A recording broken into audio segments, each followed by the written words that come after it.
Hello, everyone. The kangaroo court is at it again. Uh, Biden was installed in 2020. It's 2022, end of 2022. And they're going to keep this nothing burger alive because they have nothing else going on.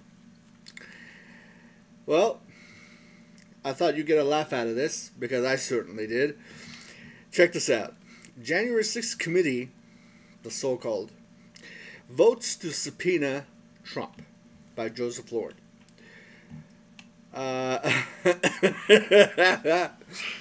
if you can't just stop here. You can just stop here. It dies. As soon as the P of Trump is written, the whole thing just dies. If you have in the past, in the near past, brushed up on your history, American history, specifically with the executive office, regarding the executive office. But watch this.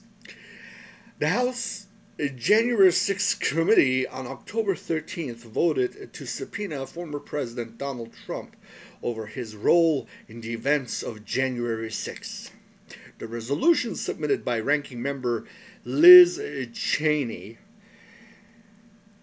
wouldn't go to Wyoming and stay in a pasture, just lay there, Liz, was passed by the committee unanimously in a 9-0 vote. As if it matters. Our duty today is to our country, our duty, and our Constitution, Cheney said. You can read that a couple of times. Our duty today is to our country, our duty, and our Constitution. So your duty is to your country, and your duty. So your duty is to your duty, and the Constitution. Can't make this stuff up. Cheney said that we can act now to protect our republic. Wow, wow, wow. She's really trying to appear as a conservative, to throw the R word around. So this afternoon I am requesting that the chairman issue a subpoena for documents and testimony from Donald Trump about the January 6th attack on the Capitol. The panel wants to hear from him. It's like your friend calls you up. It's like, hey, have you talked to Josh recently? Yeah, give him a call. He wants to hear from you. Chairman Benny Thompson, a donkey from Mississippi, said ahead of the vote, the committee needs to do everything in our power to tell the most complete story possible and provide recommendations to help ensure nothing like January 6th ever happens again. He is required to answer for his actions, Thompson said. Thompson said the committee recognized how extraordinary the step was, and that the committee was anxious to take this step in full view of the American people. Nobody gives a damn about you guys or what you do. And this is just, I can't believe, like, 300 and some odd million people are watching us. History will prevail. Cheney based the motion on the refusal of several Trump officials and allies, including former Chief of Staff Mark Meadows and former advisor Steve Bannon, to testify. What this whole thing? Watch how it will. get the oxygen sucked out of it immediately. Watch this.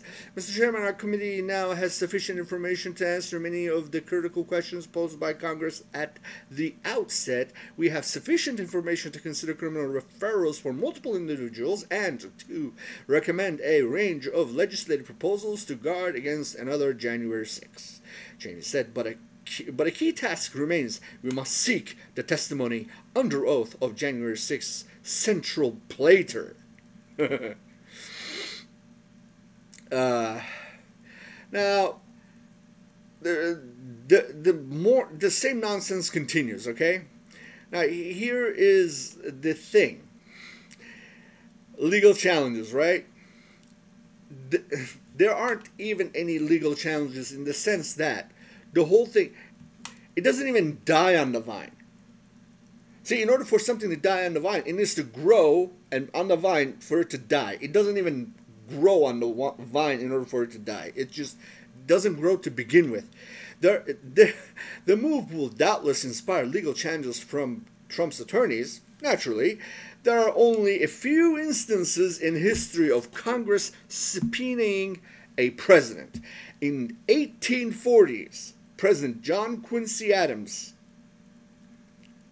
and John Tyler were subpoenaed for information on intelligence issues, but the subpoena ultimately went unanswered. The same occurred in 20th century when Representative Joseph McCarthy, whom we owe tremendous amount of apologies because, yeah, the communism, it was there. It was there. But the country looked in places that you couldn't find. It's like this container. I can look for it over here forever, and I'll never find it because it's right there. That's a completely another thing. But the same occurred in the 20th century when Joseph McCarthy attempted to bring former President Harry Truman in for questioning by the House Un-American Activities Committee. Like in the case of Adams and Tyler, the subpoena was ignored. Ultimately, the subpoena against Trump could come to naught by simply expiring. And the rest goes on combination of months of targeting Trump. And just...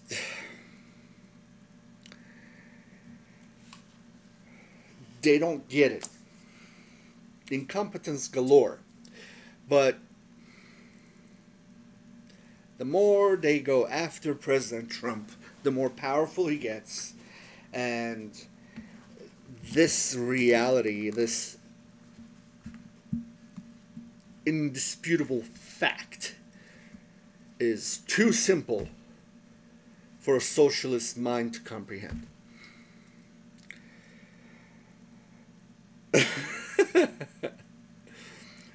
For God and country.